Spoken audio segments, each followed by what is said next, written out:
Sir அந்த காலத்துலேருந்து இப்போ வரைக்கும் வந்து லோன்ஸ் எல்லாம் நம்ம மக்கள் நிறைய பேர் வாங்கிட்டு இருக்காங்க. அது பார்த்தீங்கன்னா மீட்டர் எல்லாம் போயிட்டுருக்கு. இப்போலாம் வந்து பார்த்திங்கன்னா நிறைய லோன் ஆப்ஸ் எல்லாம் இருக்குது. அதில் நிறைய ஸ்கேம்ஸ் இருக்குது. கவர்மெண்ட்டில் எவ்வளோ செக்யூரிட்டிஸ் எல்லாம் இருந்துமே இந்த ஸ்கேமில் எப்படிங்க சார் நடக்குது? இப்போ ஒரு காலத்தில் பார்த்தோம் அப்படின்னா இந்த லோன் வாங்குறதுங்க டிஃபிகல்ட்டாக இருக்குது. இப்போ அப்பாவெலாம் எப்படி வாங்கிட்டு இருந்தாங்க அப்படின்னா, ஒரு தெரிஞ்சவங்க வட்டிக்கு வருவாங்க, அவங்ககிட்ட வந்து ஒரு 5 ரூபா வட்டி, 10 ரூபா வட்டி, மீட்டர் வட்டி, ராக்கெட் வட்டி நிறைய நீங்கள் சொன்ன மாதிரி வாங்கிட்டு இருந்தாங்க. பட் பேங்க்கில் வாங்குறது அதுக்கப்புறம் வந்துச்சு. பேங்க்லலாம் ஒரு சில டாக்குமெண்ட்ஸ், ஐடிஆர்ஸ், டாக்குமெண்ட், சேலரி ஸ்லிப் இதெல்லாம் கொடுத்தா லோன் கொடுத்துட்டு இருந்தாங்க. அதுக்கப்புறம் பார்த்தோம் அப்படின்னா இது எல்லாமே டிஃபிகல்ட் ஆயிடுச்சு. ஒரு காலகட்டத்தில் பேங்காலையும் கொடுக்க முடியாது, வட்டிக்காரங்களும் கேட்டால் கொடுக்க மாட்டேங்கிறாங்க. இப்போ கடைசி நேரம் அவங்களுக்கு என்ன யார் கை கொடுக்குறாங்க? அந்த லோன் ஆப்ஸ் தான். இந்த லோன் ஆப்ஸில் பார்த்தோம்னா நிறைய லோன் ஆப்ஸ் வந்து இருக்குது. சில இது ஆர்பிஐ ரெகுலேஷன்ஸில் ரூல்ஸை ஃபாலோ பண்ணுற லோன் ஆப்ஸ் இருக்கும். சில லோன்ஸ்லாம் பார்த்தோம் அப்படின்னா ஆர்பிஐ கண்ட்ரோலே கிடையாது, பட் அவங்க ப்ளே ஸ்டோரில் அப்ரூவல் வாங்கியிருப்பாங்க. இப்போ இந்த லோன் ஆப்ஸ்லாம் எப்படி கொடுக்குறாங்கன்னா, நம்மளோட ஆதார் கார்டு, பேன் கார்டு இதை அப்ளை பண்ணிட்டோம் அப்படின்னா உடனே வந்து நம்மளுக்கு அக்கௌண்ட்டில் அமௌண்ட் கிரெடிட் ஆயிடும். இது வந்து ஒரு ஈஸி ப்ராசஸாக இருக்குது. இப்போ மக்கள் என்ன நினச்சிட்றாங்க, ரொம்ப ஒரு அர்ஜென்ட்டில் இருக்கிறாங்க, இப்படி கொடுக்கும்போது யார் நம்மளுக்கு கடன் கொடுப்பாங்க அப்படிங்கிறப்ப டக்குன்னு ஒரு லோன் ஆப்பில் போயிட்டு அப்ளை பண்ணோன்னே உடனே அவங்களுக்கு கடன் வந்துடுது. இதனால தான் வந்துட்டு அவங்க ஏமாறதுக்கு மக்களோட ஒரு அவசர தேவையை அவங்க யூஸ் பண்ணிக்கிறனால எத்தனை மீடியாவில் நிறைய பேர் சொன்னாலும் கூட அந்த லோன் ஆப்பில் வாங்குறதுங்கிறது ஸ்டாப் ஆகாமல் இருக்கிறதுக்கு இதுதான் ஒரு காரணமாக இருக்குது. சார் நம்மளே வந்து பார்த்தீங்கன்னா ஒரு ஆப் டெவலப்பராக இருக்கீங்க. நிறைய ஆப்ஸ் வந்து பார்த்தீங்கன்னா ப்ளே ஸ்டோரில் ஸ்டோர் பண்ணியிருக்கீங்க. அதுக்கப்புறம் பார்த்தீங்கன்னா நிறையா ஆர்பிஐ அப்ரூவல் வாங்கி நிறைய ஆப்ஸ் வச்சுருக்காங்க. ஆப்ஸ் நிறையா பார்த்தீங்கன்னா ஆர்பிஐ அப்ரூவல் வாங்காமே இருக்காங்க. நம்ம ஃப்ரெண்ட்ஸ் எல்லாம் பார்த்தீங்கன்னா நிறைய பேர் வந்து லோன் ஆப்பில் வந்து அப்ளை பண்ணி லோன்ஸ் எல்லாம் வாங்கி ப்ராப்பராக கட்டிகிட்டு இருக்காங்க. அது ஒரு பக்கம் நல்லா போயிட்டுருக்கு. இன்னொரு பக்கம் பார்த்தீங்கன்னா நிறைய பேர் ப்ராப்ளம் மாட்டிக்கிறாங்க, ஸ்கேம்லேயும் மாட்டிக்கிறாங்க. இப்போ வந்து அந்த லோன் ஆப்பில் வந்து லோன் அப்ளை பண்ணுறது எப்படிங்க சார், நல்லதா கெட்டதா? இப்போ பொதுவாகவே பார்த்தோம் அப்படின்னா லோன் ஆப்ஸை தாண்டி ஒரு கடன் வாங்குறதுங்கிறது ஒரு பிரச்சனைக்குரியது தான். இப்போ முன்னையெல்லாம் பார்த்தோம் அப்படின்னா இப்போ வெளியே வட்டிக்கு வாங்குறாங்க அப்படின்னா அவங்க கண்டிப்பாக வீட்டில் வந்து பிரச்சனை பண்ணுவாங்க. சரிங்களா? அது வந்து இப்போ பேங்கிங் மாறுனுச்சு. பேங்கிங்க்கு அப்புறம் கிரெடிட் கார்ட்ஸ் வந்துச்சு. இப்போ கிரெடிட் கார்ட்ஸில் வாங்கி அதை நம்ம கட்டாமல் விட்டால் அந்த லீகலாக இருக்கக்கூடிய கிரெடிட் கார்டு கம்பெனி நம்ம மிரட்டுவாங்க, வீட்டுக்கு கூட வந்து திட்டுவாங்க. இப்போ அந்த கிரெடிட் கார்ட்ஸ் நீங்கள் ஜென்ரலாக எடுத்துக்குவாங்க. அது கட்டலைன்னா என்ன ஆகும் அப்படின்னா அதுக்கு வந்துட்டு அடுத்த ஒரு ஏஜென்சிக்கு மாறும். கிரெடிட் கார்டு கட்டாதவங்களுக்கு கலெக்ஷன் டீமுக்கு மாற்றுவாங்க. அவங்க வந்து ரூடாகவும் ரஃபாகவும் பேசி தான் கலெக்ட் பண்ண பார்ப்பாங்க. அந்த ரூடாகவும் ரஃபாகவும் பேசியும் கலெக்ட் பண்ண முடியலாம், வீட்டு அட்ரஸ்க்கோ ஆஃபீஸ் அட்ரஸ்க்கோ வந்து அவங்க இது பண்ணுவாங்க.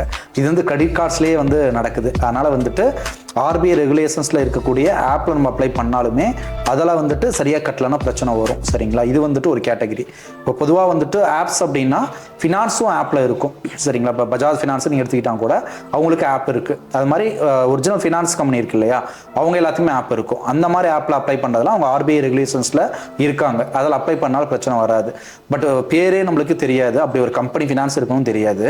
அதில் போய் அப்ளை பண்ணும்போது தான் எந்த ஒரு கண்ட்ரோல்லையுமே அது இருக்காது, ஆர்பிஐ ரெகுலேஷன்ஸ்லையும் வராது. அது என்ன ஆப்னு தெரியாது, அவங்க யார் ஓனர் எதுவுமே தெரியாது. அது அப்ளை பண்ணால் நம்மளுக்கு அமௌண்ட் மட்டும் கிடைக்கும். அந்த மாதிரி ஆப்ஸில் தான் நம்மளுக்கு மோஸ்ட்லி பிரச்சனை வரதுக்கு காரணமாக இருக்குது. இப்போ ஆர்பிஐ அப்ரூவலில் இருக்கிற ஆப்ஸ்னா கூட ஏதாவது மிரட்டுற மாதிரி இருந்தால் கூட நம்ம கம்ப்ளைண்ட் பண்ணி ரெகுலராக எல்லாமே பார்த்துக்கலாம். சப்போஸ் வந்து ஆர்பிஐயோட லிங்கில் இல்லாத நிறைய ஆப்ஸ் இருக்குங்களே, அதில் வந்து தெரியாமல் போய் ஸ்கேமில் மாட்டிக்கிட்டா அதுலேருந்து எப்படிங்க சார் நம்ம வெளியே வருது? இதுக்கான வழியை சொல்கிறதுக்கு முன்னாடி ஃபஸ்ட்டு இந்த தெரியாதவங்களாம் இருப்பாங்க இல்லையா, இப்போ நம்மளுக்கு வந்து அவேர்னஸ் இருக்குது. சில பேர் வந்து ஃப்ரெண்ட்ஸு மாட்டிக்கிட்டாங்க அப்படின்னு கேள்விப்பட்டவங்க அப்ளை பண்ணாமல் இருப்பாங்க. இந்த ஜென்ரல் பீப்புளுக்கு அந்த நியூஸ் பார்க்காதவங்க, அதோட விளைவுகள் தெரியாமல் இருக்கும், இன்னும் அப்ளை பண்ணிட்டு தான் இருக்காங்க. இப்போ அப்ளை பண்ணால் என்ன ப்ராப்ளம் வரும் அப்படிங்கிறது எல்லாருமே தெரிஞ்சுக்கணும். ஃபர்ஸ்ட் ஆஃப் ஆல் வந்துட்டு அன்னோன் ஆப், லோன் ஆப்னு கிடையாது, அன்னோன் ஆப்ஸ் எதுவுமே இன்ஸ்டால் பண்ணக்கூடாது. அது நிறைய பேர் வந்து ஒரு எடிட்டிங் ஆப்பு, ஒரு ஃபோட்டோ எடிட் பண்ணுறதுக்கு, வீடியோ எடிட் பண்ணுறதுக்கு என்னென்னே தெரியாமல் இருக்கும் ஒரு ஆப்பு, அந்த மாதிரி ஆப்லாம் இன்ஸ்டால் பண்ணுவோம். மாதிரி தேவையில்லாத ஆப்ஸ்லாம் நம்ம இன்ஸ்டால் பண்ணிட்டு தான் இருக்கும். இப்போ வந்து ஃபஸ்ட்டு அன்னோன் ஆப்பே இன்ஸ்டால் பண்ணக்கூடாது. அந்த மாதிரி ஆப்ஸ்லாம் இன்ஸ்டால் பண்ணால் என்ன ஆகும் அப்படின்னா, நம்ம வந்துட்டு எப்படி வந்துட்டு ஒரு இதில் அப்ளை பண்ணும்போது அதோட ரூல்ஸ் அண்ட் ரெகுலேஷன் தெரியாமல் நம்ம அப்ளை பண்ணுறோம். அந்த மாதிரி ஆப்பை இன்ஸ்டால் பண்ணும்போதும் அது என்ன ஆப்னே தெரியாமல் இன்ஸ்டால் பண்ணிடுறோம். அப்படி பண்ணும்போது என்ன ஆகுதுன்னா, நம்மளோட மொபைல் செட்டிங்ஸில் நம்ம வந்து அலோவ் கொடுத்துருவோம். இப்போ அலோவ் கொடுத்தா என்ன ஆகுனா, நம்மளோட காண்டாக்ட் ஆக்சஸ்ஸு, நம்மளோட கேமரா ஆக்சஸ்ஸு, நம்ம மைக் ஆக்சஸ்ஸு, கேலரி ஆக்சஸ் எல்லாமே அந்த ஆப்புக்கு போயிடும். அது ஜென்ரலாகவே வந்துட்டு ஏதோ ஒரு ஆப்பை அப்ளை பண்ணுறது பிரச்சனை தான். இந்த லோன் ஆப் அப்ளை பண்ண என்ன ஆச்சுன்னா அதே இடத்துல நம்ம அலோவ் கொடுத்துட்றோம். இப்போ அந்த லோன் ஆப்ஸுங்கிறது ஒரு ஸ்கேமர் அப்படிங்கிறனால நம்மளோட எல்லா டேட்டாவும் உங்கள்கிட்ட போயிடும்.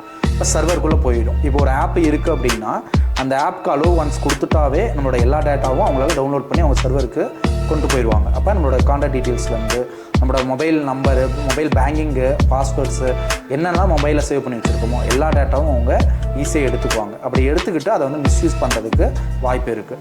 எக்ஸாம்பிளுக்கு 2 விதமான ஸ்கேம் வந்து இந்த இடத்துல நடக்கும். ஒன்று வந்துட்டு இப்போ வந்துட்டு பயப்படுற பீப்புள் தான் வந்து சூஸ் பண்ணுவாங்க. இப்போ அப்ளை பண்ணிட்டோம் தெரியாமல் அப்படின்னா, இப்போ ஃபஸ்ட்டு அலோவும் கொடுத்துட்றீங்க. இப்போ வந்துட்டு ஒரு ஆப்பை இன்ஸ்டால் பண்ணிட்டீங்கன்னாவே வாங்க வச்சுருவாங்க. எப்படின்னு பார்த்தோம் அப்படின்னா, அந்த ஆப்குள்ளே போயிட்டு நீங்கள் லோனே அப்ளை பண்ண மாட்டீங்க. நீங்கள் வந்து செக் பண்ணுறதுக்காக தான் அதை கிளிக் பண்ணுவீங்க. சப்போஸ் அந்த ஆப்குள்ளே போயிட்டு அதை கிளிக் பண்ணிட்டீங்கன்னாவே முடிஞ்சிருச்சுன்னு அர்த்தம். அதுக்கப்புறம் கிளிக் பண்ண பிறகு நீங்கள் என்ன பேங்க் அக்கௌண்ட் கொடுத்து நீங்கள் என்ன என்ட்ரு பண்ணீங்களோ அதை வந்து நீங்கள் ஓகே பண்ணுறதுக்கு முன்னாடியே உங்கள் அக்கௌண்ட்டில் க்ரெடிட் பண்ணிவிடுவாங்க. அப்போ நீங்கள் வேணும்னு சொன்னாலும் சரி, வேணாம் சொன்னாலும் சரி, அந்த ஆப்பை ஒன்று இன்ஸ்டால் பண்ணாவே அதோட செட்டிங்ஸ் பிரகாரம் உங்கள் அக்கௌண்ட்டுக்கு லோன் க்ரெடிட் பண்ணுற மாதிரி பண்ணிடுவாங்க. இது வந்துட்டு தெரியாமல் நீங்கள் மாட்டிக்குவீங்க. அப்போ இன்ஸ்டாலும் பண்ணிட்டீங்க, அலோவும் கொடுத்துட்டீங்க, அந்த ஆப்புக்குள்ளே ஓப்பன் பண்ணி ஓகே கொடுத்துட்டீங்கன்னாவே உங்கள் அக்கௌண்ட்டுக்கு அமௌண்ட் வந்துருச்சு. இப்போ என்ன பண்ணுவாங்க அப்படின்னா, அது வந்து 1 வீக் அப்படின்னு மாற்றிடுவாங்க. 1 வீக்குள்ளே பே பண்ணணும், 7 days 4 days 5 daysக்குள்ளே நீங்கள் பே பண்ணணும் அப்படிங்கிற மாதிரி ஆப்லேயே காட்ட ஆரம்பிச்சிடும்.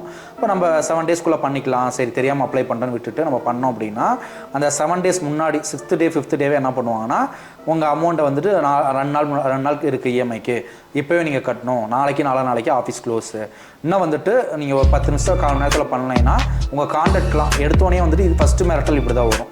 ஃபஸ்ட்டு வந்து அந்த அமௌண்ட்டை கட்ட வைப்பாங்க. இப்போ அந்த அமௌண்ட்டை கட்ட வைக்கிறதுலையும் என்ன பிரச்சனை அப்படின்னா, நீங்கள் ஒரு 5000 ரூபாய்க்கு லோன் அப்ளை பண்ணுறீங்கன்னா உங்களுக்கு 2000 ரூபா தான் கிரெடிட் ஆகும், மிச்சம் 3000 ரூபா அவங்க எடுத்துக்குவாங்க. ஆனால் நீங்கள் திருப்பி கட்ட போது 5000 ரூபா தான் வித்தின் 7 daysல. அப்போ அப்ளை பண்ணும்போதே 3000 ரூபாய் எடுத்துருவாங்க. அப்போ அந்த ஃபஸ்ட்டு வந்துட்டு அந்த எக்ஸஸான அமௌண்ட்டை அவங்களை கட்ட வைப்பாங்க. அப்போ அவங்க 3 நாள் முன்னாடியே வந்துட்டு ஒரு 10 நிமிஷம் டைம் கொடுக்குறோம், அதுக்குள்ளே கட்டல அப்படின்னா உங்கள் ஃப்ரெண்ட்ஸு உங்கள் கான்டாக்ட் நம்பர்லாம் வந்துட்டு ஷோ பண்ணி காட்டுவாங்க. ஸ்க்ரீன்ஷாட் எடுத்து பாருங்கள், உங்கள் கான்டாக்ட் நம்பர்லாம் எங்கிட்ட இருக்குது. ஃபஸ்ட்டு மிரட்டல் அதுதான் வரும். உங்கள் கான்டாக்ட் நம்பருக்கு எல்லாத்துக்கும் நாங்கள் வந்துட்டு லோன் வாங்கிட்டு ஏமாத்திட்டீங்கன்னு நாங்கள் சொல்லிடுவோம், அதனால் உடனே அமௌண்ட் கட்டுங்கம்பாங்க. சரின்னு சொல்லிட்டு நம்ம 10 நிமிஷத்தில் அமௌண்ட் கட்டிட்டோம் அப்படின்னா அப்போதைக்கு பிரச்சனை சால்வ் ஆன மாதிரி இருக்கும், ஆப்பில் க்ளோஸ் ஆன மாதிரியும் காட்டும். சரிங்களா? இதில் என்ன பண்ணுவாங்க அப்படின்னா, நீங்கள் ஆப்பில் போய் கட்டிட்டீங்க அப்படின்னா ஆப்பு க்ளோஸ் ஆகிடும். ஆனால் அவங்க ஆப்பில் போய் கட்ட விட மாட்டாங்க, அவங்களே ஒரு யூபிஐயே கொடுப்பாங்க. இவங்க எல்லாருமே அந்த ஆப்போட ஆளுங்க தான். இது வந்து தனி ஆள், ஆப்போட ஆளுங்க வேறு அப்படிங்கிற மாதிரி இல்லை. அந்த ஆப்போட பர்சனை என்ன பண்ணுவாங்கன்னா தனி ஒரு யூபிஐ ஐடி கொடுப்பாங்க. நீங்கள் அந்த யூபிஐ ஐடிக்கு பே பண்ணிட்டீங்க அப்படின்னா உங்களுக்கு லோனு க்ளோஸ் ஆகாது, லோனோட ஆப்பில் இன்னும் லோன் காட்டிகிட்டே தான் இருக்கும். இது வந்து ஃபஸ்ட்டு ஸ்கேம் வந்து நடந்துடும். சரி அப்படின்னு சொல்லிட்டு நீங்கள் மறுபடியும் வந்து மிரட்டல் மெசேஜ் வரும், இது மாதிரி உங்கள் லோன் ஆப்பில் க்ளோஸ் ஆகலன்னு சொல்லிட்டு புதுசாக இன்னொரு நம்பர்லேருந்து வரும். அப்போ சரி நம்ம வந்துட்டு லோன் ஆப்பில் போய் கட்டிடலான்னா ஆப்பில் போய் கட்டிடும், லோன் க்ளோஸ் ஆன மாதிரி இருக்கும். சரிங்களா? இப்போ அந்த ஆப்பே நீங்கள் வேணாம் டெலிட் பண்ணிட்டீங்க அப்படின்னா கூட என்ன பண்ணுவாங்கன்னா உங்கள் டேட்டா எல்லாமே இருக்கும், மறுபடியும் 2 நாள் 3 நாள் கழிச்சு உங்களுக்கு மெசேஜோ இல்லை காலோ வரும், உங்கள் லோன் இன்னும் க்ளோஸ் ஆகலை அப்படின்னு சொல்லிட்டு. நீங்கள் வந்து கட்டிட்டீங்கன்னு சொல்லுவீங்க. ஆனால் அப்போ என்ன பண்ணுவாங்க அப்படின்னா, இப்போ உங்களோட ஃபோட்டோஸும் எடுத்துக்குவாங்க, உங்களோட ரிலேட்டிவ் ஃபோட்டோஸு, உங்களோட ஃபேமிலி ஃபோட்டோஸு, உங்களோட கான்டாக்ட் நம்பரு, உங்களோட எல்லா பர்சனல் டேட்டாவுமே அவங்ககிட்ட போயிடுச்சு. அப்போ முதல்ல என்ன பண்ணுவாங்கன்னா உங்கள் ஃபோட்டோ வச்சு தான் விளையாடுவாங்க. அந்த ஃபோட்டோ மார்பிங் பண்ணி வேறு ஒரு தலையை மட்டும் அட்டாச் பண்ணிட்டு இப்போ இந்த ஃபோட்டோவை உங்களுக்கு வந்துட்டு நிறையா இதுக்கு வந்துட்டு உங்களோட ரிலேட்டிவ்ஸ் எல்லாத்துக்கும் வந்துட்டு ஷேர் பண்ணிடுவோம் அப்படிங்கிற மாதிரி பண்ணிடுவாங்க. இதுதான் வந்துட்டு ஃபஸ்ட்டு மிரட்டல் வரும். இப்போ நாம் என்ன பண்ணுவோம், சரி ஐயோ நம்ம ஃப்ரெண்ட்ஸ் எல்லாம் வந்து இந்த ஃபோட்டோவை பார்த்துட்டா என்ன அதனோட இமேஜ் ஸ்பாயில் ஆயிடும் அப்படிங்கிற மாதிரி பயந்துக்குவோம். ஏன்னா இப்போ ஆஃபீஸில் ஒர்க் பண்ணாலும் ஆஃபீஸோட எம்ப்ளாயிஸ் இருப்பாங்க, நம்ம ரிலேட்டிவ்ஸ் இருப்பாங்க, தங்கச்சி அண்ணன் இவ்வளோ பேர் இருக்கும்போது நம்ம ஃபோட்டோ இப்படி ஷேர் ஆனால் இதாகிடுன்னு சொல்லிட்டு மறுபடியும் நம்ம அந்த பர்சன்ஸ்க்கு அமௌண்ட் கட்டி முடிச்சு விட்டாலும் கட்டுவோம். ஆனால் அப்படி கட்டினாலுமே அது முடியாமல் திரும்ப மிரட்டல் வந்து உங்களுக்கு வந்துகிட்டே தான் இருக்கும். இப்போ இவ்வளோ பிரச்சனைகளை நம்ம பண்ணுறதுக்கு என்ன காரணம் அப்படின்னா, அந்த ஆப்பை இன்ஸ்டால் பண்ணுறதுலேயே ஃபஸ்ட்டு பிரச்சனை க்ரியேட் ஆகிடுது. அதனால் ஃபஸ்ட்டு இதே அன்னோன் ஆப்பை இன்ஸ்டால் பண்ணாமல் இருக்கிறதா வந்துட்டு ஃபஸ்ட்டு சொல்யூஷனே நம்மளுக்கு. சார் பேரே தெரியாமல் நிறைய ஆப்ஸ்லாம் இருக்குது, மக்கள் எப்படி இதெல்லாம் தெரிஞ்சுக்கிட்டு அதில் போய் லோன் அப்ளை பண்ணிகிட்டு இருக்காங்க சார்? ஒரு நல்ல கொஸ்டின் கேட்டிங்க. எப்படி இந்த ஆப்லாம் உங்களுக்கு தெரியுது அப்படின்னா, கூகுள் ப்ளே ஸ்டோர்லேயே இந்த ஆப்ஸ்லாம் இருக்கும். அதாவது ஆர்பிஐ ரெகுலேஷன்ஸோட லிஸ்ட்டு வந்து ஆர்பிஐயே வந்துட்டு சொல்லுவாங்க, அவங்க வெப்சைட்டில் அவைலபிளாக இருக்குது. பட் மக்கள் வந்துட்டு அர்ஜென்ட்க்கு லோன் வாங்குறவங்க ஆர்பிஐ ரெகுலேஷன்ஸ் இருக்கிற ஆப்பா இல்லைன்னு செக் பண்ண மாட்டாங்க. அதனால் இந்த ஸ்கேமர்ஸ்லாம் என்ன பண்ணுவாங்க அப்படின்னா, லீகல் டாக்குமெண்ட் எல்லாமே ரெடி பண்ணிடுவாங்க, அது பார்க்க பக்காவாக லீகலாக இருக்கும். இப்போ கூகுள் ப்ளே ஸ்டோருக்குன்னு ஒரு ரூல் இருக்குது, இதெல்லாம் இருந்தால் தான் அந்த ப்ளே ஸ்டோரில் அப்ரூவல் வாங்க முடியும். இந்த ஆப்லாம் அதுக்கு தகுந்த மாதிரி எல்லா டாக்குமெண்ட்ஸும் ரெடி பண்ணிட்டு அதில் அப்ரூவல் வாங்கிடுறாங்க. வாங்குறதுனால கூகுள் ப்ளே ஸ்டோர்லேயே தான் இந்த ஸ்கேம் ஆப்ஸ் எல்லாமே இருக்குது. இதில் ஷாக்கிங்கானது என்னென்னா, கூகுள் ப்ளே ஸ்டோர்லேயே இந்த ஆப்ஸ்லாம் இருக்குது. 500 1000 மட்டும் கிடையாது, ஒரு 5000 கணக்கான ஆப்ஸ்லாம் கூட உள்ளே இருக்குது அப்படின்னு சொல்லலாம். இது மட்டும் இல்லாமல் சில ஆப்ஸ் ப்ளே ஸ்டோரில் இல்லாத கூட சில பேர் இன்ஸ்டால் பண்ணி ஏமாந்துருப்பாங்க. அது எப்படின்னு பார்த்தோம் அப்படின்னா, பொதுவாகவே அல்கரிதம் ப்ரோக்ராம் அப்படி தான் ஒர்க் அவுட் ஆகும். நம்ம என்ன சர்ச் பண்ணுறோமோ அது ரிலவெண்ட்டான ஆடு தான் காட்டும். அப்போ இந்த ஸ்கேமர்ஸும் என்ன பண்ணுவாங்கன்னா, அதுக்கு ஒரு கூகுள் ஆட்ஸோ இல்லை யூடியூப் ஆட்ஸோ இல்லை மேட்டா ஆட்ஸோ எல்லாமே வந்து பண்ணியிருப்பாங்க. இப்போ அடிக்கடி நம்ம லோனு பேசுறது, நம்ம அதில் சர்ச் பண்ணுறது எல்லாமே வந்துட்டு அதில் மைக்கில் ரெக்கார்ட் ஆகிட்டு கூகுளோட சர்ச் இன்ஜின் அந்த டேட்டாவை கலெக்ட் பண்ணிட்டு மேட்டாவோட இதுவும் வந்து கலெக்ட் பண்ணிட்டு அதுக்கு ரிலவெண்ட்டான லோன் ஆப்ஸ் எல்லாத்தையும் வந்து காட்டும். இப்போ இந்த எல்லா லோன் ஆப்ஸுமே மோஸ்ட்லி ஸ்கேமர்ஸ் யூஸ் பண்ணுற ஆப் தான். இந்த 20,000 தரோம், 50,000 தரோம், 1 லட்சம் தரோம், 5 லட்சம் தரோம் சொல்லி லோன் சர்ச் பண்ணுறவங்களுக்கு அழகாக காட்டிடுவாங்க. அந்த ஆட்லேயே பார்த்தோம் அப்படின்னா நோ சிவில் ஸ்கோரே தேவையில்ல, ஒன்லி பேன் கார்டு இல்லை ஆதார் கார்டு, சில ஆப்ஸ்லாம் வந்து அதுவுமே தேவையில்ல, எந்த டாக்குமெண்ட்டும் கிடையாது, அப்ளை பண்ணினா உங்களுக்கு லோன் கொடுத்துருவோம்னு சொல்லிட்டு இந்த மாதிரி ஆடெல்லாம் போட்டு மக்கள் அந்த ஆப்பை இன்ஸ்டால் பண்ண வச்சோ இல்லை ஆட்டோமேட்டிக்காக ப்ளே ஸ்டோருக்கு ரீடைரக்ட் ஆகும் அந்த லிங்கை கிளிக் பண்ணோம்னா. இதெல்லாம் போயிட்டு தான் வந்து அந்த ஆப்லாம் வந்து தெரிஞ்சுக்கிறாங்க. பட் மக்கள் என்ன பார்க்கறதில்ல அப்படின்னா RBI கண்ட்ரோலில் இருக்கக்கூடிய ஆப்பான்னு தெரியாமல் எந்த ஒரு ரூல்ஸ் கைட்லைன்ஸ் படிக்காமல் உடனே வந்துட்டு அதை அப்ளை பண்ணிடுறாங்க. அதனால் ப்ளே ஸ்டோர்லேயே இருந்தாலும் கூகுள் ஆட்ஸ் மேட் ஆட்ஸே இருந்தாலும் ஸ்கேம் பண்ணக்கூடிய ஆப்ஸ் தான் வந்துட்டு நிறையா வந்து அந்த ஆடலையும் இருக்குது, ப்ளே ஸ்டோர்லேயுமே இருக்குது. சார் இப்போ வந்து பார்த்தீங்கன்னா ஒரு சில ஆப்ஸ் எல்லாம் இருக்குது. நம்ம ஒரு பர்டிகுலர் ஒரு ஆப் மட்டும் எடுத்துக்கிறோம். அதில் வந்து பார்த்தீங்கன்னா பீப்புள்ஸ்லாம் நிறைய பேர் வந்து பாசிட்டிவாகவும் சொல்கிறாங்க, நெகட்டிவாகவும் சொல்கிறாங்க. இது எப்படி சார் நம்ம கண்டுபிடிக்குது இது இப்போ நல்ல ஆப்பா இல்லையா என்னன்ட்டு? சில ஆப்ஸ்லாம் பார்த்தோம் அப்படின்னா பேமெண்ட் கட்டினா நல்லவன், பேமெண்ட் சப்போஸ் கட்டாமல் விட்டீங்கன்னா பிரச்சனை பண்ணுவாங்க. இதுதான் வந்து ஜென்ரலாக நடக்கிறது.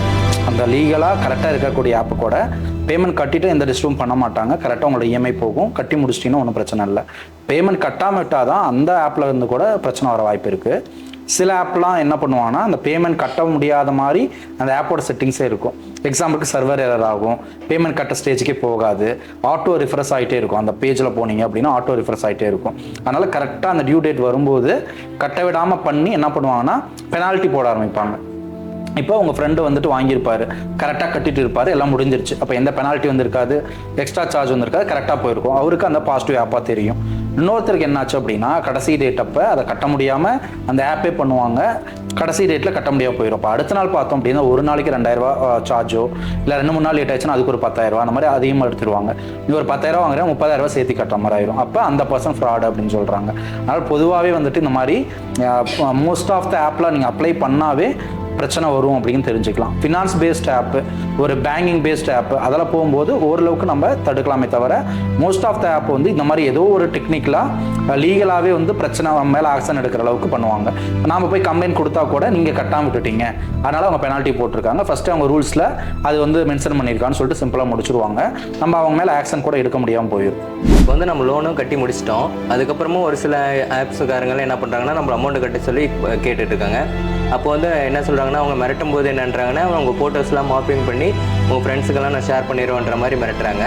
ஸோ நம்ம ஜஸ்ட்டு வந்து அவங்க நம்பரை வந்து பிளாக் பண்ணிவிட்டு நம்ம ஒர்க்கை பார்த்துட்டு இருக்கலாம், இல்லை அதுக்கே நம்ம பயந்துக்கிட்டு இருக்கணும்.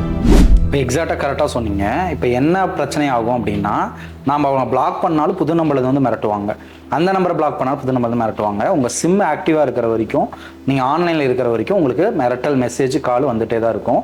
அவங்க நிறையா வந்து நம்பர்ஸ் யூஸ் பண்ணுவாங்க, மிரட்டுறதுக்குன்னே ஒரு டீம் இருப்பாங்க. ஒரு ஐடி கம்பெனி எப்படி ரன் ஆகுமோ அதே மாதிரி வந்துட்டு அந்த ஆப் ஸ்கேம் பண்ணுற எல்லாமே ரன் பண்ணிட்டு இருப்பாங்க. அப்புறம் அடுத்தடுத்த பர்சன்ஸ்க்கு அது வந்துட்டு மூவ் ஆகி அந்த மிரட்டல் வந்து கன்யூ ஆகிட்டே தான் இருக்குமே தவிர ஸ்டாப் ஆகாது. அதாவது நீங்கள் பேமெண்ட் கட்டினாலுமே மறுபடியும் இன்னொரு பேமெண்ட் கட்ட சொல்லி பண்ணுவாங்க, அந்த பேமெண்ட் கட்டினாலுமே அதை கட்ட சொல்லுவாங்க. அவங்களால முடிஞ்ச வரைக்கும் எவ்வளோ அமௌண்ட் கலெக்ட் பண்ண முடியுமோ வாங்கிட்டு தான் விடுவாங்களே தவிர இது ஸ்டாப் ஆகாது. இது நார்மல் பிரச்சனை மாதிரி வந்து தோணும். நிறைய பேத்துக்கு வந்துட்டு இது வந்து கௌரவ பிரச்சனையாக இருக்கும். ஏன்னா நம்ம ஃபோட்டோ மார்பிங் பண்ணி நம்மளோட ஃப்ரெண்ட்ஸ்க்கு, கம்பெனிக்கு, இப்போ சில பேருக்கு வேலை போயிருக்கு, சில பேர் சூசைடே பண்ணியிருக்காங்க. இப்போ பெண்களோட ஃபோட்டோஸ்லாம் நிறைய மாதிரி ஷேர் ஆகும்போது சூசைடே வந்து நடந்திருக்கு ரீசெண்ட் டேஸில், ஒரு 3 இயர்ஸ் 2 இயர்ஸ் முன்னாடி. இந்த மாதிரி நிறையா பிரச்சனைகள் வந்து போகுது. அதனால் நம்ம ஈஸியாக வந்து இது எடுத்துக்க முடியாது.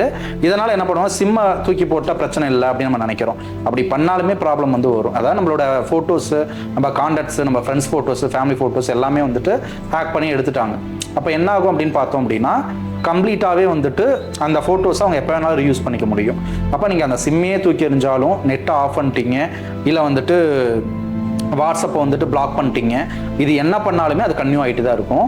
இப்போ ஒன்ஸ் உங்கள் ஃபோட்டோ ஷேர் ஆயிடுச்சுன்னா என்ன ஆயிரும், ஆட்டோமேட்டிக்காக ஃப்ரெண்ட்ஸ் வந்துட்டு என் நம்பரை கொடுத்த, நீ உன்னோட நம்பரையே கொடுத்துருக்கலாம், ரெஃபரன்ஸ் என் நம்பர் கொடுத்து எனக்கு டார்ச்சர் பண்ணுறாங்க அப்படின்னு சொல்லுவாங்க. இப்போ வந்து உங்களோட ஃபோட்டோட நிற்காது, நம்மளோட ஃபேமிலி மெம்பர்ஸோட ஃபோட்டோஸ் இருக்கும், அதையும் மார்பிங் பண்ணி மிரட்டுவாங்க. இப்போ ஃப்ரெண்ட்ஸ் ரிலேட்டிவ்ஸ் ஃபோட்டோ எடுத்து அவங்களுக்கும் சென்ட் பண்ணலாம். ஆனால் அந்த ஃபோட்டோஸை வச்சு அவங்க என்ன வேணாலும் பண்ணுறதுக்கு வாய்ப்புகள் இருக்குது. அப்போ நம்ம இமீடியட்டாக ஆப்பை டெலீட் பண்ணிட்டா சரியாயிரும் அப்படின்னு நினச்சாலும் இது வந்து ஸ்டாப் ஆகாது. அதனால் வந்து இது வந்து உயிரே போகக்கூடிய ஒரு இதை வந்து உருவாக்கும். இது வந்து ஒரு பிக்கஸ்ட் ஸ்கேமு.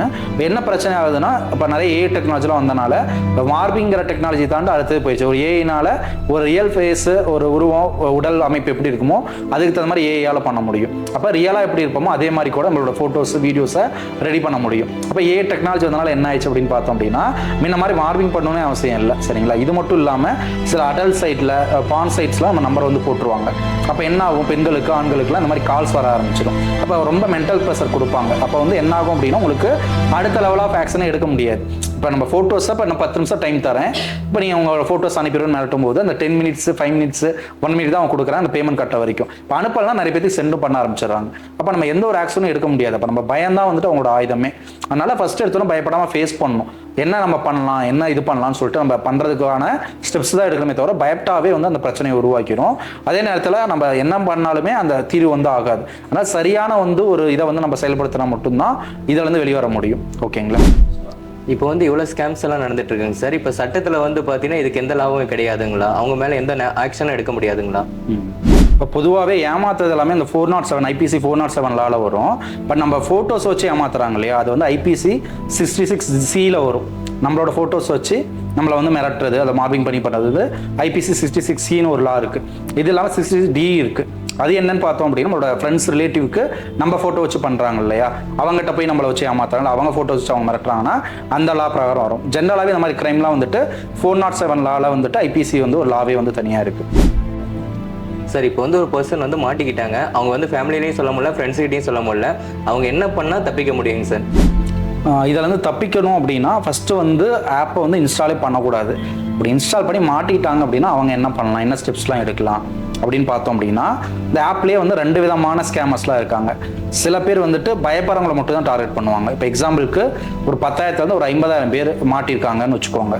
ஃபஸ்ட்டு வந்து ஆர்டர் வைஸு இந்த மாதிரி மிரட்டல் மெசேஜ் கால்ஸ் வந்து வர ஸ்டார்ட் ஆகும். இப்போ என்ன பண்ணுவாங்க அப்படின்னா யார் பயப்படுறாங்க, யார் வந்து ஃபஸ்ட்டு செட் ஆஃப் அமௌண்ட் நீங்கள் பே பண்ணிட்டீங்க பயந்துட்டீங்கன்னா அவங்கள நல்லா மாட்டிக்கிட்டாங்கன்னு அர்த்தம். கண்டிப்பாக அவங்க மிரட்டி வாங்கிடலான்னு அப்படின்னு வந்துடும். இப்போ சில பேர் வந்து என்ன பண்ணுவாங்கன்னா துணிஞ்சு வந்து பேசுவாங்க, நான் பே பண்ணிட்டேன் நான் கட்ட முடியாது, இது பிளாக் பண்ணிடுவாங்க, எந்த ஒரு ரெஸ்பான்ஸும் பண்ண மாட்டாங்க. அவங்கள வந்துட்டு ஒரு சில ஆப்ஸ் வந்து விட்டுருவாங்க. எக்ஸாம்பிளுக்கு ஒரு 5 டைம் நம்மளுக்கு மிரட்டல் மெசேஜ் கால் வந்திருக்கு சரிங்களா. இப்போ நம்ம வந்து அவங்களை எதுவுமே கண்டுக்கவே இல்லை, கேரே பண்ணல அப்படின்னா அவங்க நம்மளை விட்டுட்டு அடுத்தவங்க மிரட்ட போயிடுவாங்க. இது வந்து ஒன் செட் ஆஃப் ஆப்பு. சில கும்பல்லாம் என்ன பண்ணுவாங்க அப்படின்னா நீங்கள் என்ன தப்பிச்சாலுமே உங்கள் சிம் ஆக்டிவாக இருக்கிற வரைக்கும் உங்களை விடவே மாட்டாங்க. இது வந்து ஒரு செட் ஆஃப் வந்து கும்பல். இப்போ இவங்கெல்லாம் எங்கே இருக்காங்க அப்படின்னா மோஸ்ட்லி அதர் ஸ்டேட்டில், பாகிஸ்தான்காரங்க, சைனாவோட ஆப்ஸ் நிறைய இப்போ ரீசெண்டாக வந்திருக்கு. ரீசெண்ட் டேஸில் சைனா ஆப் வந்து இது மாதிரி ரெடி பண்ணியிருக்காங்க. இது இல்லாமல் பாகிஸ்தான் ஆப்ஸ்லாம் நிறைய இருக்குது, பாகிஸ்தான் நம்பர்ஸ்லேருந்து வர மெசேஜஸ் இருக்குது. இதெல்லாம் லோக்கல்லேயே ரீசெண்டாக கோயம்புத்தூரில் பார்த்தோம் அப்படின்னா ஒரு கும்பல் பிடிச்சிருக்காங்க. ஒரு ஐடி செக்டர் மாதிரியே வந்து வச்சு இது பண்ணியிருக்காங்க. இப்போ 90% பார்த்தோன்னா ஹிந்தி மெசேஜஸ், ஹிந்தி கால்ஸு இந்த மாதிரி தான் வந்து நம்மளுக்கு வரும் சரிங்களா. இப்போ இதில் வந்து எப்படி தப்பிக்கலாம்? இப்போ வந்துட்டு கன்னியூவாக வருது, இப்போ நான் பிளாக் பண்ணிகிட்டே இருக்கேன், இருந்தாலும் எனக்கு டிஃப்ரெண்ட் நம்பர்லேருந்து கால் மெசேஜ் வந்துட்டே இருக்கு, என்னோட ஃபோட்டோஸ் இது மாதிரி அனுப்பி விட்டுட்டாங்க அப்படின்னா என்ன பண்ணுறது அப்படின்னா நம்ம டேரெக்டாக போல்டாக நம்ம பண்ணணும். என்ன பண்ணணும்னா ஒரு ஸ்டேட்டஸ் மாதிரி வச்சிடலாம். இந்த மாதிரி நான் ஒரு லோன் பிரச்சனையில் மாட்டிக்கிட்டேன், இந்த மாதிரி என் ஃபோட்டோ வந்து யாரும் கேர் பண்ண வேணாம் அப்படிங்கிற மாதிரி ஒன்று வைக்கலாம். ஒரு போல்டாக இருக்கிற பர்சனாக இருந்தால் அப்புறம் ஃப்ரெண்ட்ஸ் ரிலேட்டிவ் க்ளோஸாக இருக்கவங்களுக்கு நம்ம இன்ஃபார்ம் பண்ணிடலாம். இது வந்து ஃபஸ்ட்டு ஸ்டெப். இதுதான் பண்ண முடியும். ஏன்னா இப்போ நம்ம சைபர் கிரைம் போய் அதை கம்ப்ளைண்ட் எடுத்து அவங்க எடுத்துக்கிறதுக்கு லேட் ஆகும். நம்மளுக்கு குறைஞ்ச டைம் தான் இருக்குது. இப்போ ஃபோட்டோ ஷேர் பண்ணுறதுக்கு முன்னாடி நம்ம வந்து இதை பண்ணணும். ஒரு போல்டாக இருந்தால் இதை பண்ணி தான் ஆகணும். மாட்டிக்கிட்டால் வேறு ஆப்ஷனே கிடையாது. அடுத்து செகண்ட் ஸ்டெப் என்ன பண்ணணும் அப்படின்னா இதுக்கான சட்டம் வந்துட்டு சைபர் கிரைம் சம்மந்தப்பட்ட ஒரு இது டெக்னாலஜி சம்மந்தப்பட்ட தெஃப்ட் அப்படிங்கிறதுனால சைபர் கிரைம்க்கு தான் அப்ளை பண்ணணும். நம்ம லோக்கல் போலீஸ் ஸ்டேஷனுக்கு அப்ளை பண்ணாலும் இந்த கேஸு சைபர் கிரைம்க்கு தான் வந்துட்டு நம்மளுக்கு போகும். அப்போ ஆன்லைன்லேயே அப்ளிகேஷன்ஸ் வந்து இருக்குது. அப்போ நம்ம பே பண்ண ஸ்க்ரீன்ஷாட்டு, நம்ம வாட்ஸ்அப்பில் பண்ண சேட் ஹிஸ்ட்ரி, அவன் மிரட்டல் பண்ணது, அவனோட நம்பரு, அது என்ன ஆப்பு, அது எல்லாத்தையும் எடுத்துட்டு சைபர் கிரைம் வெப்சைட்லேயே வந்து நம்ம அப்ளை பண்ணிக்கலாம். கம்ப்ளைண்ட் வந்து ரைஸ் பண்ணலாம். அப்போ அதுக்கு வந்து நம்ம கம்ப்ளைண்ட் பண்ண பிறகு ஒரு காப்பி வந்து நம்மளுக்கு ஒன்று தருவாங்க. இப்போ அந்த காப்பி வந்து நம்மகிட்ட இருக்கும் கம்ப்ளைண்ட் பண்ணது. இப்போ அந்த மிரட்டல் மெசேஜ் கால்ஸ் வந்துட்டு இருக்கு இல்லையா, ஜஸ்ட் அதை வந்து அப்லோட், அந்த கம்ப்ளைண்ட் பண்ணதை அப்லோட் பண்ணாவே அவன் கொஞ்சம் உஷாராயிடுவான். இவன் வந்து சைபர் கிரைமுக்கு போகிற அளவுக்கு இருக்கிறாங்க, இப்போ நாம மாட்டுறதுக்கு வந்து ஒரு பிரச்சனை இருக்கும். மோஸ்ட்லி நிறைய கம்ப்ளைண்ட் போகும். பட் நம்ம கம்ப்ளைண்ட் பண்ணாலும் ஒரு போல்டாக ஆக்ஷன் பண்ணோன்னா அந்த மிரட்டல் கால் நிற்கிறதுக்கு வாய்ப்புகள் இருக்கு. அப்போ நம்ம ஃப்ரெண்ட்ஸுக்கும் சொல்லியாச்சு, இந்த சைபர் கிரைம் காப்பியும் எடுத்து போட்டாச்சு அப்படின்னா அந்த பிரச்சனை வந்து ஓரளவுக்கு கண்ட்ரோல் ஆகும். பட் சைபர் கிரைம் போட்ட பிறகு அந்த ஆப்பை வந்து பிடிச்சிருவாங்களா கண்டுபிடிச்சிருவாங்கிறது ஒரு செகண்டரி இது தான். ஏன்னா இந்த மாதிரி 10,000 கணக்கான ஆப்ஸ் இருக்கு. பட் அவங்க சைட்லையும் கவர்மெண்ட் சைட்ஸ்லையும் சைபர் கிரைம் சைட்ஸ்லையும் மோஸ்ட்லி வந்து நிறைய கும்பல் பிடிச்சிருக்காங்க. பட் இன்னமும் பிளே ஸ்டோரில் பார்த்தோம் அப்படின்னா நிறைய ஆப்ஸ் இருந்துட்டு தான் இருக்கு. பட் எவ்வளோ கம்ப்ளைண்ட்ஸ் வந்தும் கூட அந்த ஆப்லாம் ரிமூவ் ஆகல, அவங்கள பிடிக்கவும் இல்லை. அப்போ இதுவும் இருக்கு அதுவும் இருக்கு.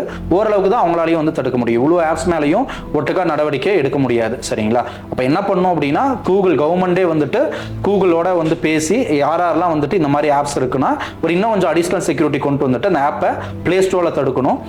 பொதுமக்களுக்கு ஒரு அவேர்னஸ் கொடுக்கணும். ஒரு ஏபிகே ஃபைலை, அதாவது பிளே ஸ்டோரில் இல்லாத ஃபைலை இன்ஸ்டால் பண்ணக்கூடாதுன்னு சொல்லிட்டு. தேர்ட் அவேர்னஸ் ஆர்பிஐ கண்ட்ரோலில் இருக்கிறதா நம்ம வெரிஃபை பண்ணிட்டு அந்த ஆப்பை யூஸ் பண்ணணும் அப்படிங்கிற ஒரு அவேர்னஸ் இருந்துச்சுன்னா மோஸ்ட்லி நம்ம தடுக்கலாம் சரிங்களா. இதெல்லாம் வந்துட்டு ஒரு சில ஜென்ரலான ஒரு இது. இது இல்லாமல் அந்த நம்பரை நம்பரை மாற்றியே ஆகணும் அப்படிங்கிற சூழ்நிலை ரொம்ப டிஃபிகல்ட்டாக இருக்கும். ஏன்னா அந்த நம்பர் வந்து ரொம்ப வருஷமாக யூஸ் பண்ணுவோம், எல்லா பேங்கிங்லேயும் அந்த நம்பர் தான் கணக்கில் இருக்கும், இப்போ பர்சனல் நம்பர் அஃபீஷியல் நம்பர் எல்லாமே அதுவாக தான் இருக்கும். நம்பரை மாற்றுறது அப்படிங்கிறது ரொம்ப டிஃபிகல்ட். சரிங்களா? இப்போ வந்துட்டு படித்தவங்களும் எப்படி இதில் ஏமாறுறாங்க அப்படின்னா, சும்மா என்னதான் உள்ள லோனுன்னு இருக்குது, சும்மா ஒன்று கிளிக் பண்ணலாம் அப்படின்னு உள்ளே போனாவே அந்த லோன் வந்து ஓகே ஆகி நம்மளுக்கு கிரெடிட் ஆகிடுது. சில டைம் அந்த லோனை பே பண்ணாலும் திருப்பி நம்ம அக்கௌண்ட்டில் லோனை போட்டு விட்டுருவாங்க. இந்த மாதிரி நடக்கிறதுனால படித்தவங்களும் தெரிஞ்சோ தெரியாமையோ அதில் மாட்டிக்கணும் இருக்காங்க. அப்போ ரொம்ப நாலேஜ் இருக்கவங்க எல்லாமே தெரிஞ்சவங்க கூட அதில் மாட்டும் போது படிக்காதவங்க மாட்டுறதுல ஒரு பெரிய இது கிடையாது. என்னன்னா அவசர காலத்தில் ரொம்ப வந்துட்டு ரீசெண்ட் டேஸில் லாக்டவுன்லாம் வந்துச்சு, 2 லாக்டவுன் வந்துச்சு. இப்போ இந்த சமயம்லாம் அமௌண்ட்டே இல்லாத காலத்தில் தான் இந்த புதுசாக அந்த ஆப்லாம் வந்து கொண்டு வராங்க. அதனால் ஆப் அப்படிங்கிறது பார்த்தோம் அப்படின்னா இப்போவும் இருக்கும், ஃபியூச்சர்லேயே வரும், வந்துட்டே தான் இருக்கும். நம்ம தான் வந்துட்டு ஒரு நாலேஜாக வந்துட்டு இது பண்ணணும், ஒரு போல்டாக வந்து செயல் பண்ணணும். இப்போ ஆண்களாக இருந்தாலும் சரி பெண்களாக இருந்தாலும் சரி அதை கேர் பண்ணாமல் போல்டாக நம்ம பண்ணால் மட்டும்தான் அதை வந்து எதிர்த்து போராட முடியுமே தவிர மற்றபடி இந்த ஸ்கேமில் நம்ம பெருசாக வந்து இது பண்ண முடியாது. சரிங்களா? இந்த ஸ்கேம்ங்கிறது இப்போ ஸ்டார்ட் ஆகலை, இது வந்து ரொம்ப வருஷமாக இருந்துட்டு தான் இருக்குது. இப்போ டெக்னாலஜியோட வளர்ச்சினால ஆப்போட இது வந்துருச்சு. இப்போ ஏஐயோட வளர்ச்சினால ஏஐயை பேஸ் பண்ணி ஏமாத்துறதுங்கிறது கண்டிப்பாக ஃபியூச்சரில் வரும். அப்போ வந்து இன்னமும் வந்துட்டு நம்மளுக்கு மன உளைச்சல் வந்து கிரியேட் ஆகும். அப்போ அவங்களோட ஃபஸ்ட்டு ஆயுதமே இந்த ஸ்கேமர்ஸோட ஃபஸ்ட்டு இதே என்னன்னா நம்மளோட பயம் தான். நம்ம பயந்துக்கிட்டு அவங்களுக்கு ரிப்ளை பண்ணுறது, அவங்களுக்கு அமௌண்ட் போட்டு வருது, இந்த மாதிரி பண்ணும்போது அந்த பிரச்சனையாகும். டேரெக்டாக நம்ம கம்ப்ளைண்ட் பண்ணிட்டு நம்ம அதுக்கப்புறம் விட்டுட்டோம் அப்படின்னா அவங்க ஒரு காலத்தில் ஆட்டோமேட்டிக்காக அவங்களே ஸ்டாப் பண்ணிடுவாங்க. மற்றபடி வந்து நம்ம பெருசாக இதை கேர் பண்ணுங்கிற அவசியம் இல்லை. சரிங்களா? இப்போ ஃபோட்டோ ஷேர் பண்ணாலும் இது பண்ணாலும் அதை கேர் பண்ணாமல் விட்டுட்டு அவங்க ஃப்ரெண்ட்ஸ் ரிலேட்டிவ்ட்டு இது மாதிரி ஆப் தெரியாமல் கிளிக் ஆயிடுச்சு ஓகே அதனால நம்மளுக்கு மாட்டிக்கிட்டுங்கிறது ஓப்பனாக சொல்லிடலாம். இது ஒன்று தான் வழியே தவிர வேற வழி கிடையாது. சரிங்களா? மற்றபடி நம்ம கவர்மெண்ட்க்கு ஒரு ரிக்வஸ்ட் வந்து அனுப்பலாம். அதாவது பொதுமக்களாக இருக்கிறவங்க ஒரு ரிசர்ச் பண்ணி நம்ம எந்தெந்த ஆப்பில் யார் யார் வந்து பண்ணியிருக்காங்க அப்படிங்கிற ஒரு லிஸ்ட்டை எடுத்து அதை நம்ம கவர்மெண்ட்டை ஒட்டுக்கா கம்ப்ளைண்டில் இந்த மாதிரி அப்ளை பண்ணோம் அப்படின்னா கொஞ்சம் ஒரு 50 ஆப்பில் ஒரு 10 ஆப்பை அவங்க பிடிக்கிறதுக்கான வாய்ப்புகளாக இருக்குது. அதனால் ஓரளவுக்கு தடுக்கலாம். 100% ஸ்கேம் ஆப்பில் ஒரு 20 to 30% படித்த எல்லாருமே ஒரு ஆக்ஷன் எடுத்து எந்தெந்த ஆப்பில் பண்ணாங்க அப்படின்னு நம்ம தடுக்கலாம். எக்ஸாம்பிளுக்கு குயிக் கேஷ் லோன் அப்படின்னு ஒரு ஆப்ல தான் ரீசெண்டாக ஒரு பெரிய பிரச்சனை வந்து சூசைட்லாம் கூட பண்ணியிருக்காங்க. அப்புறம் இன்ஸ்டன்ட் லோன் ஆப் அப்படிங்கிற லோன் ஆப் வந்து இருக்கு. இப்போ பிளே ஸ்டோர் பார்த்தீங்கன்னா ஃபேஷன் ரூபி அப்படின்னு ஒரு லோன் ஆப் இருக்கும். அதெல்லாம் பார்த்தோம் அப்படின்னா நம்மள அதுவே வந்து கான்டாக்ட் நம்பர் வந்து அப்லோட் பண்ண சொல்லும். அது வந்து டேரெக்டாக எடுத்துக்காது, நம்மளே ஒரு 5 நம்பர் கொடுக்குற மாதிரி கான்டாக்டில் போய் செலக்ட் பண்ணுற மாதிரி ஆப்ஷன்லாம் இருக்கும். இந்த மாதிரி நிறைய ஆப்ஸ் வந்துட்டே தான் இருக்கு. இதெல்லாம் வந்து ஒரு எக்ஸாம்பிளுக்கு சொல்லலாம். சில ஆப்ஸ்லாம் பார்த்தோன்னா ஜென்ரலாக தெரிஞ்ச ஆப்ஸாகவே இருக்கும். இப்போ கிரெடிட் பி லோன் ஆப்பு, பேசன்ஸ் லோன் ஆப்பு இதெல்லாம் பார்த்தோம் அப்படின்னா ஆர்பிஐ கண்ட்ரோலில் தான் இருக்கு. பட் இருந்தாலும் இந்த ஆப்லாம் கூட ஃப்ராட் அப்படின்னு சொல்லிட்டு சொல்லுவாங்க. இது மாதிரி நிறைய வந்துட்டு தெரிஞ்ச ஆப்ல கூட சில டைம் பிரச்சனை ஆகிறது அப்படிங்கிறது நடந்துட்டு தான் இருக்கு. அதனால பெரும்பாலும் இந்த லோன் ஆப்ஸ்ல வாங்குறத தடுத்துட்டு ஒரு பேங்கிங் செக்டார்ல இந்த மாதிரி போறதே வந்துட்டு பெஸ்ட் அப்படின்னு நம்ம சொல்லலாம். மோஸ்ட்லி நம்ம ஃப்ரெண்ட்ஸ் சர்க்கிள்லையோ ரிலேட்டிவ் சைட்ஸ்லையோ அர்ஜென்ட்டுக்கு வாங்கிட்டு இந்த லோன் ஆப்ஸை தவிர்த்தரலாம். அதையும் மீறி ஃப்ரெண்ட்ஸ் ரிலேட்டிவ் தரல அப்படின்னா பேங்கிங்ல போய் நம்ம லோன் வாங்கிக்கலாம். இது ஒன்று தான் வழியே தவிர லோன் ஆப்ஸை நம்ம கம்ப்ளீட்டாக தவிர்த்தா மட்டும்தான் இந்த ஒரு பிரச்சனையிலேருந்து தவிர்க்க முடியும். அதே மாதிரி இந்த டெக்னாலஜியோட வளர்ச்சியில் பார்த்தோம் அப்படின்னா ஆப்பை அன்னோன் ஆப்பை இன்ஸ்டாலே பண்ணக்கூடாது. நம்ம ஆப்போட செட்டிங்ஸில் போயிட்டு இப்போ தேவையில்லாத ஆப்ஸ் நம்ம யூஸ் பண்ணுறோம் அப்படின்னா அதை இமீடியட்டாக அன்இன்ஸ்டால் பண்ணிடலாம். அதே மாதிரி சப்போஸ் அதுக்கு நம்ம பர்மிஷன் கொடுத்துருந்தோம் அப்படின்னா செட்டிங்ஸில் போயிட்டு நம்ம பர்மிஷனை அலோவ் கொடுத்துறத ரிமூவ் பண்ணி விட்டுடலாம். இது வந்து இமீடியட்டாக வந்துட்டு எல்லாரும் உடனே அந்த ஸ்டெப்ஸை வந்து எடுத்துடணும். சரிங்களா? பொதுவாகவே டெக்னாலஜி பொறுத்த வரைக்கும் எல்லா டெக்னாலஜியும் டேட்டாவே எடுக்கிறது தான். ஃபேஸ்புக், கூகுள் எல்லாமே டேட்டா எடுப்பாங்க. பட் ஸ்கேமர்ஸ் எடுக்கும்போது அது வந்து பெரிய பிரச்சனையாகுது. அப்போ அவங்க டேட்டாவை எடுக்கிறது நம்ம அட்வர்டைஸ்மெண்ட்ஸ்க்கு நம்ம சர்ச் பண்ணுற ஆட் ரெலவெண்ட்டாக காட்டுறதுக்கு அதுக்காக அந்த டேட்டாவை யூஸ் பண்ணுறாங்க. பட் ஸ்கேமர்ஸ் பார்த்தோம் அப்படின்னா அதை கம்ப்ளீட்டாக மிஸ்யூஸ் பண்ணுறாங்க. அதனால் வந்துட்டு இதுதான் வந்துட்டு ஒரு சொல்யூஷனாக வந்து இருக்கும். அதனால் பயப்படாமல் எல்லாரும் சைபர் கிரைமில் ஒரு கம்ப்ளைண்ட் போட்டு அந்த சிசிஆர் காப்பியை அவங்களுக்கு அனுப்பிட்டு நம்ம கூலாக விட்டுட்டோம் அப்படின்னா ஆட்டோமேட்டிக்காக கொஞ்சம் நேரத்தில் அதுவே வந்து சால்வ் ஆயிடும். அதுவும் இன்னொன்று என்னன்னு பார்த்தோம் அப்படின்னா சில சமயங்களில் நம்ம அந்த பேமெண்ட்டை கட்டாமிட்டால் கூட நம்ம வந்து பயப்படவே தேவையில்லை. ஏன்னா ஆர்பிஐ ரெகுலேஷன்ஸ் இல்லாத ஆப், அந்த ஆப்பில் நம்ம அமௌண்ட்டே கட்டல அப்படின்னா கூட ஒன்றும் பிரச்சனை இல்லை. அந்த சிம்மை தூக்கி போட்டோம், நம்ம ஆதார் பேன்லாம் கொடுத்துருக்கோம் அப்படின்னா கூட ப்ராப்ளம் கிடையாது. ஏன்னா நம்மளால ஆக்ஷன் எடுக்க முடியாது. ஏன்னா ஆர்பிஐ கண்ட்ரோல் இருந்தால் தான் சிவில் அஃபெக்ட் ஆகும், அவங்க நம்ம மேலே கேஸ் போட முடியும். அந்த மாதிரி நிறைய பிரச்சனை இருக்கு. சப்போஸ் அந்த மாதிரி ஆர்பிஐ ரெகுலேஷன் இல்லாத ஆப்பில் நம்ம லோன் வாங்கியிருந்தோம், அது திருப்பி கட்டலனா கூட அவங்களால நம்ம மேலே எந்த ஒரு ஆக்ஷனும் எதுவும் எடுக்க முடியாது. ஆனால் கட்டலினாவே நம்ம பயப்பட தேவையில்லை, கட்டிட்டு அவங்க மிரட்டும் போது சுத்தமாக பயப்படவே தேவையில்லை அப்படின்னு சொல்லலாம். அதனால் இதுக்கு மேலேயாவது எல்லாரும் வந்து சேஃபாக இருக்கிறது அப்படிங்கிறது நம்ம கையில் தான் வந்து இருக்கு. மக்களுக்கு நிறைய இன்ஃபர்மேஷன்லாம் கொடுத்துருக்கீங்க சார். இந்த வீடியோவை பார்த்துட்டாவது ஸ்கேமில் வந்து நம்ம பீப்புளெலாம் மாட்டாமல் இருப்பாங்க நம்புவோம் சார். நம்ம தேங்க்யூ சார். நிறைய பேருக்கு இந்த வீடியோ யூஸ்ஃபுல்லாக இருந்திருக்கும்னு நினைக்கிறேன். பட் ஸ்டில் பீப்புளுக்கு எப்படி அப்ளை பண்ணணும், சைபர் கிரைமில் எப்படி அப்ளை பண்ணணும் தெரியாமல் கூட இருப்பீங்க. பட் நாங்கள் லிங்க் டிஸ்கிரிப்ஷனில் கொடுக்குறோம். பட் ஸ்டில் உங்களுக்கு வந்து அப்ளை பண்ண ப்ரொசீஜர் தெரியல அப்படின்னா எப்படி அப்ளை பண்ண ஒரு டெமோ வீடியோ கூட கொடுக்குறோம், அதை பார்த்து தெரிஞ்சுக்கோங்க. சைபர் கிரைமில் அப்ளை பண்ணுற லிங்க்கை மட்டும் டிஸ்கிரிப்ஷனில் பார்த்து அப்ளை பண்ணிக்கோங்க. அதே மாதிரி நீங்களும் வந்துட்டு ஏதாவது ஒரு ஆப்பில் ஏமாந்துருக்கீங்க, உங்கள் ஃப்ரெண்ட்ஸ் யாராவது ஏமாந்துருக்காங்கன்னா அந்த ஆப்போட நேமை கமெண்ட் பாக்ஸில் நீங்கள் கொடுத்தீங்க அப்படின்னா மற்ற பீப்புள் அவேர் ஆகிறதுக்கு ரொம்ப யூஸ்ஃபுல்லாக இருக்கும். அதே மாதிரி உங்களோட கமெண்ட்ஸை சொல்லுங்கள். இன்னும் வேறு எப்படிலாம் வந்துட்டு உங்களுக்கு யூஸ்ஃபுல்லான வீடியோ வேணும் அப்படிங்கிறது, வேறு ஸ்கேமில் ஏதாவது மாட்டிருந்தீங்க அப்படின்னா கமெண்ட்டில் சொல்லுங்கள். அதில் வந்து எப்படி தப்பிக்கிறது அப்படிங்கிறத ஒரு டெடிகேட்டாக ஒரு வீடியோவை ரெடி பண்ணுறோம். Thank you so much. இந்த யூடியூப் சேனல் யூஸ்ஃபுல்லாக இருந்துச்சு அப்படின்னா ஃபர்ஸ்ட் சக்ஸஸ் சேனலை சப்ஸ்கிரைப் பண்ணிக்கோங்க. இந்த வீடியோ யூஸ்ஃபுல்லாக இருந்துச்சு அப்படின்னா உங்கள் ஃப்ரெண்ட்ஸ்க்கு வந்து ஷேர் பண்ணுங்கள்.